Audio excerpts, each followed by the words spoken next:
So interesting question came up talking to a consultant, and they made this comment that, well, right now I'm gatekeeping quite a bit. So what do you mean by gatekeeping? Well, I don't know how much to share in my marketing and my content and my thought leadership in the sales process. I'm holding things back because I'm not quite sure how much to share, how much is too much. What if clients take my ideas and run with it? What if competitors take my ideas and run with it? So I'm gatekeeping my IP, my expertise, my secret sauce, so to speak. And in this case, I think it was a question of not really quite sure if that's the right thing to do or not. Where do you want to start?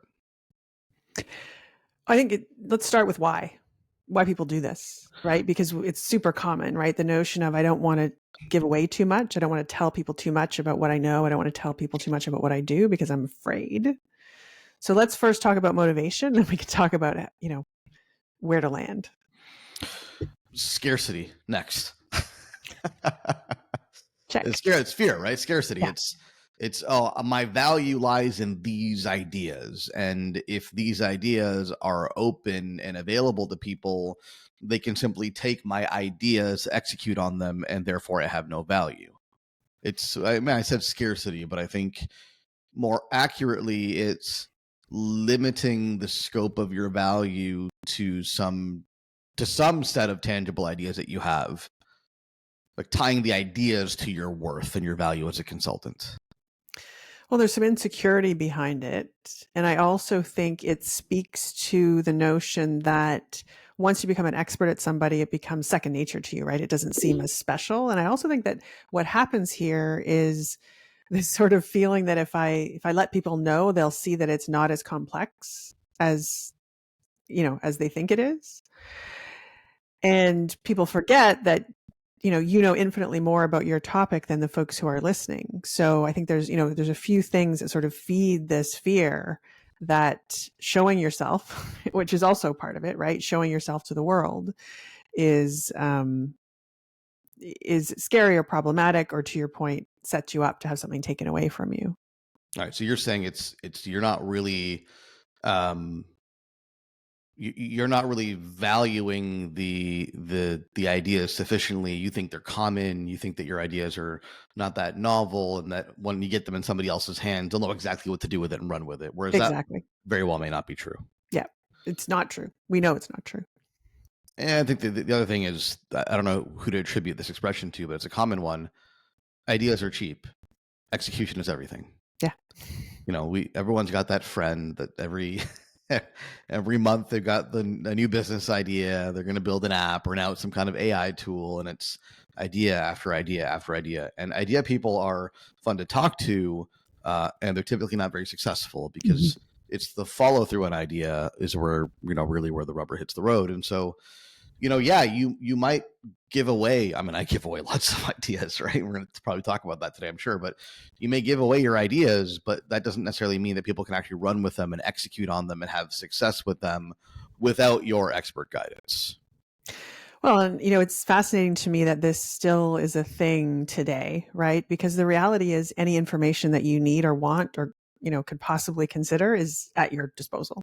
You can find it somehow, somewhere, right?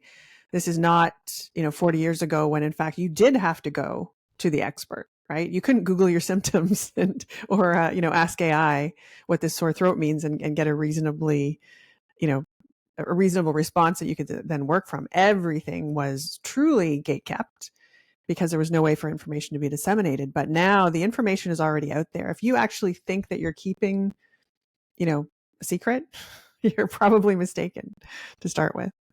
Yeah, I mean, AI has democratized ideas. Yeah. Right now, ideas are even cheaper than they were before. They're a dime a dozen. You can ask AI for an unlimited number of ideas within seconds. And so the notion that your clients are one or two ideas away from success is preposterous because there's so many mistakes and roadblocks and pitfalls they can fall into on the journey that a few simple ideas cannot necessarily solve for. Yeah, a good example of this, right, while we're on the topic, is we run a workshop every single week called Power Positioning for Consultants. And on that workshop, I give away the farm.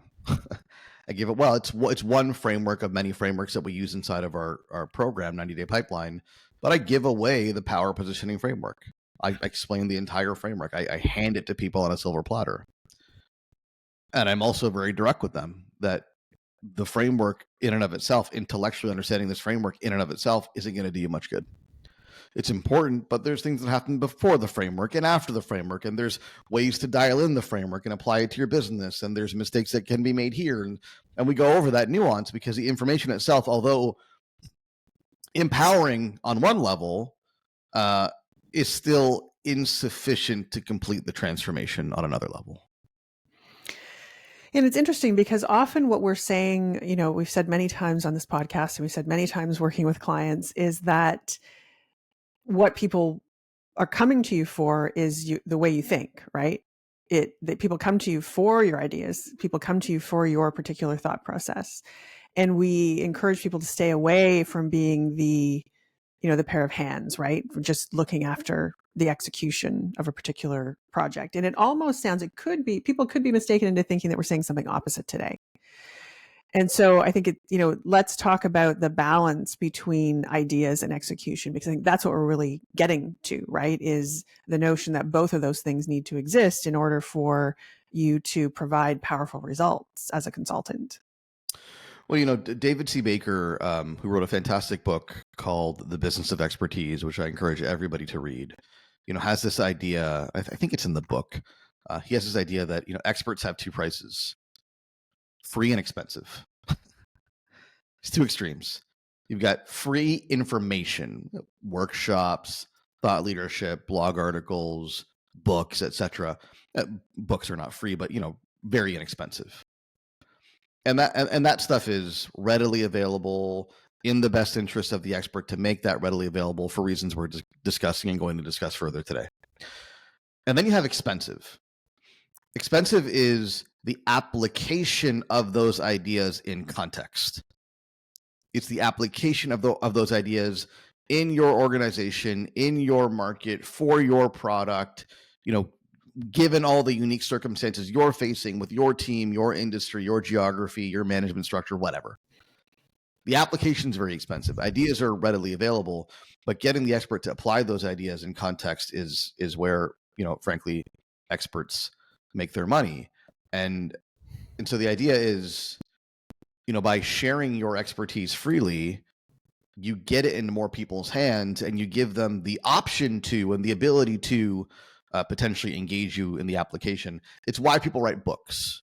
What are books? Books get ideas into a lot of people's hands. Does everyone who reads a book actually accomplish the goal? Right? Does everyone who reads a start a business book actually start a business? Or a get rich book actually get rich? No. Why? Because the ideas themselves are an important starting point, but nowhere near sufficient to actually follow through on the task. Mm-hmm. So what should you gatekeep? Is there anything you gatekeep? I think you have to be strategic about what you share and what you don't share. By no means am I suggesting that every single thing you do as a consultant should be shared with the open market and, kind of open source all of your expertise and just give away the farm. But you do want to give away the information that's going to sufficiently build trust with your audience.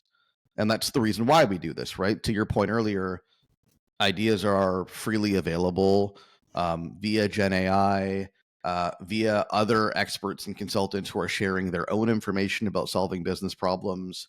There's lots of information available to your prospect more than ever before. And so now there's a cost to not sharing. And the cost of not sharing is you don't show up. You're not visible. They don't know who you are. 57% of the average B2B buyer's journey is already complete before they're willing to talk to a vendor, right? That's data out of Google and the CEB, meaning the average B2B buyer has more than half made up their minds before they're willing to talk to you. Well, what are they doing in the first half of that decision-making process? Looking for information and ideas. And if you're not showing up with that information or those ideas, you are effectively invisible. So now it's not a question of should I or should I not. I mean, it's really simple. You have to. And if you don't do it, you'll get left behind. And the upside is if you do it and your ideas resonate, then you build some credibility, you build some authority, you build some resonance with your market. Does that mean you have to share everything? No, that means you have to share the right information that meets the prospect where they're at and guides them on a decision-making journey to choose the right solution. And from there, your offer takes off, right? I want you to think about what you should publish as closing the gap between where your prospect is today and where they need to be to work with you. You don't need to get them to the promised land. That's what your consulting service will do. You need to get them to the point where they're educated enough to know who to do business with, i.e. you, if they're a good fit to work with you.